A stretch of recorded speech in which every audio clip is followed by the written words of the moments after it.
దేవుని గురించి ఆలోచించేవారు ఎవరూ కనపడడం లేదు. భయభక్తులు కలిగి ఉన్నవారు ఎవరూ భూలోకంలో దేవునికి కనిపించలేదు. మరి భయం భక్తి దేవుని మీద లేకపోతే దేవుడు ఊరుకుంటాడని మీరు అనుకుంటున్నారా? నీకు కావలసినవన్నీ ప్రకృతిలో పెట్టాడు. పళ్ళు, కాయలు, ఆకుకూరలు, గొర్రెలు, మేకలు, కోళ్ళు, పక్షులు, ఇవన్నీ మీరు తినడానికి మహాసముద్రం నిండా చేపలే. ఎవరి కోసం అవన్నీ చేశాడు అనుకున్నారు? అన్నీ మన కోసమే చేశాడు. అన్నిటినీ తింటున్నాం మనం, అన్నిటినీ తింటున్నాం. ఇన్ని తింటా మనం దేవుని ఎడల భయము భక్తి కలిగి ఉన్నామా?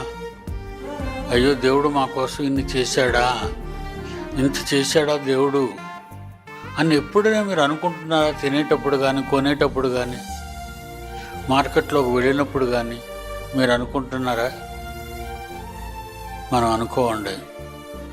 మనం అనుకునే కాయగూరలు తెచ్చావా లేదా, మాంసం కొన్నావా లేదా, చేపలు తెచ్చావా లేదా, వండుకొని బాగా తిన్నావా లేదా, ఇవే కదండి మన ఆలోచనలు. ఎప్పుడూ మన ఆలోచనలు ఎప్పుడు అలాంటివే.